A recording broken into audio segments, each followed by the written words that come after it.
नमस्कार। कभी सोचा है कि क्या कोई ऐसा व्रत हो सकता है जिसके नाम में ही लिटरली सफलता का वादा छिपा हो। आज हम बात करेंगे सफला एकादशी के बारे में, जिसे कहते ही है सफलता का व्रत। पर सवाल ये उठता है कि क्या ये मुमकिन है? क्या सच में किसी एक खास दिन कोई एक चीज खाने से किसी की किस्मत पलट सकती है? क्या जीवन भर के लिए धन और सफलता के दरवाजे खुल सकते हैं?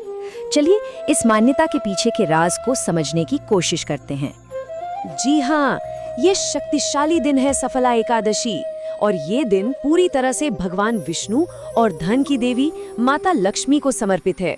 कहते हैं कि इनकी कृपा से ही जीवन के सारे रुके हुए काम पूरे हो जाते हैं। तो आखिर ये सफला एकादशी है क्या, और हमारे शास्त्रों में इसके बारे में क्या बताया गया है? आइए इसी को समझते हैं। सफला एकादशी, देखिए नाम से ही कितना साफ है, सफलता देने वाली एकादशी।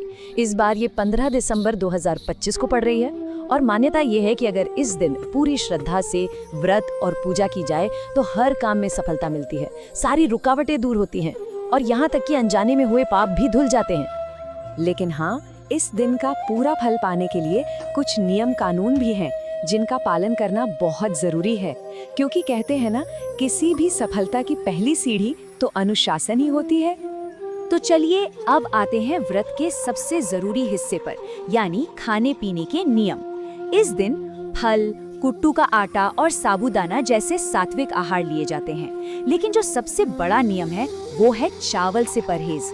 ऐसी मान्यता है कि एकादशी के दिन चावल में पाप का वास होता है, और इसी तरह प्याज, लहसुन और बैगन जैसी तामसिक चीजों से भी दूर रहना होता है।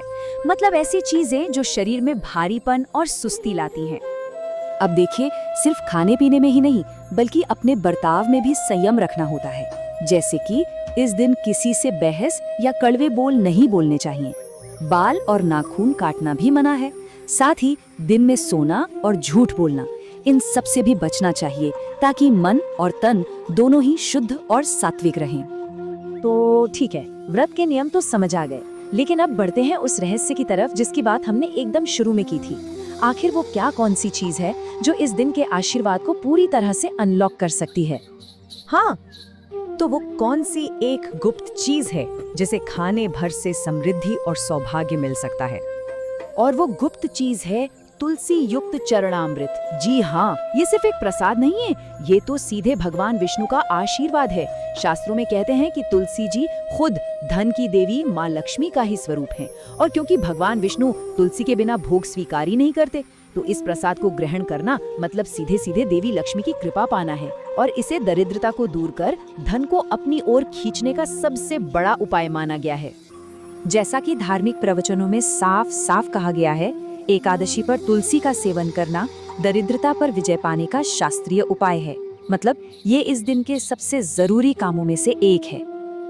अब देखिए, तुलसी प्रसाद के अलावा भी कुछ और ऐसे शक्तिशाली रिचुअल्स हैं जो इस दिन के असर को आप कह सकते हैं कई गुना बढ़ा देते हैं। इस दिन एक बहुत ही सरल पूजा विधि भी अपनाई जा सकती है। देखिए, पहला कदम, सुबह नहा धोकर साफ सुथरे, हो सके तो पीले कपड़े पहने। दूसरा कदम, भगवान विष्णु की मूर्ति या तस्वीर पर तुलसी दल चढ़ाएं। तीसरा कदम, ओम नमो भगवते वासुदेवाय मंत्र का 108 बार जाप करें। और आखिरी यानी चौथा कदम, पूरी श्रद्धा के साथ वही तुलसी वाला प्रसाद ग्रहण करें। इस दिन दान पुण्य का भी एक खास महत्व है। शास्त्रों के मुताबिक अन्न, तिल, गर्म कपड़े, फल और घी के दीपक का दान, ये सब करने से मुश्किलें दूर होती हैं और जिंदगी में सुख समृद्धि आती है। लेकिन सवाल उठता है कि इन सब बातों का कोई शास्त्रीय प्रमाण भी है? तो हाँ, इसका जवाब हमें मिलता है पद्म पुराण की एक बहुत पुरानी कहानी में। ये कहानी इस व्रत के चमत्कारी असर को दिखाती है, और ये कहानी है राजकुमार लुम्पक की।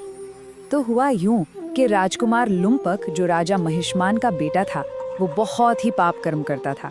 इतना कि तंग आकर उसके पिता ने ही उसे देश निकाला दे दिया। अब वो जंगल में भटक रहा था, और इत्तेफाक से वो दिन सफला एकादशी का था।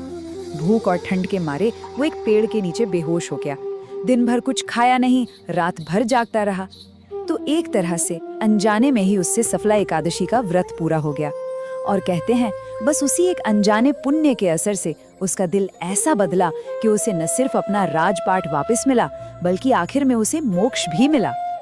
तो ये कहानी और ये सारे नियम, ये सब हमें क्या बताते हैं?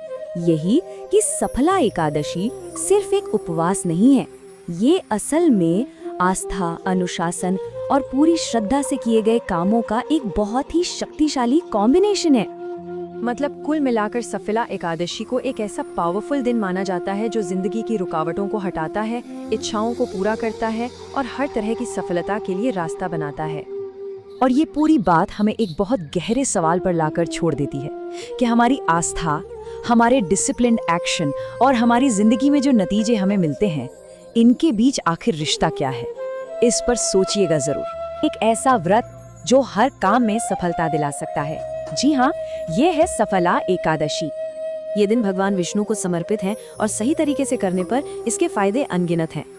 तो सवाल यही है कि सबसे ज्यादा लाभ के लिए इसे करने का सही तरीका क्या है? शास्त्रों में तो यहाँ तक कहा गया है कि ये व्रत बड़े बड़े यज्ञों से भी ज्यादा फलदायी है। तो तारीख नोट कर लीजिए, 2025 में सफला एकादशी सोमवार को है, जो कि बहुत ही शुभ संयोग है। पूजा की विधि एकदम सटीक है। सुबह स्नान से लेकर मंत्र जाप तक हर कदम भक्ति से करना होता है। इस शक्तिशाली मंत्र का 108 बार जाप पूजा का सबसे अहम हिस्सा है, जो दिव्य कृपा लाता है। और ज्यादा पुण्य कमाने के लिए शास्त्रों में कुछ खास भोग और पाठ बताए गए हैं। व्रत में क्या खाना है और क्या नहीं, ये जानना बहुत जरूरी है ताकि इसकी पवित्रता बनी रहे। इन चीजों से परहेज का मकसद तामसिक यानी नेगेटिव एनर्जी को खत्म करना है। वहीं जो चीजें खा सकते हैं वो सात्विक होती हैं और व्रत में शरीर को ऊर्जा देती हैं। एक खास उपाय है तुलसी वाला प्रसाद ग्रहण करना, क्योंकि तुलसी को देवी लक्ष्मी का रूप मानते हैं। ये व्रत सिर्फ खाने का नहीं बल्कि मन, बोली और कर्म का भी अनुशासन है। कहते हैं कि इस दिन दान करने से गरीबी दूर होती है और बहुत पुण्य मिलता है। जरूरतमंदों को अनाज दान करना सबसे बड़ा दान माना गया है। पौष महीने में तिल का दान बहुत जरूरी है। ये ग्रहों के बुरे असर को भी कम करता है। ये एकादशी सर्दियों में आती है, इसलिए गर्म कपड़े दान करने से भगवान विष्णु बहुत खुश होते हैं। पूजा में चढ़ाए गए फलों को दान करने से सेहत से जुड़ी परेशानियां दूर हो सकती हैं। घी का दीपक दान करना मतलब गरीबी और अज्ञान के अंधेरे को दूर कर रोशनी लाना। व्रत रखना जितना जरूरी है उतना ही जरूरी है उसे सही समय पर सही तरीके से खोलना। इस व्रत के फल सिर्फ दुनियावी नहीं बल्कि आध्यात्मिक भी हैं, जो एक सफल जीवन का वादा करते हैं। सफला एकादशी शायद यही बताती है कि एक को पाने का रास्ता दूसरे से होकर ही जाता है।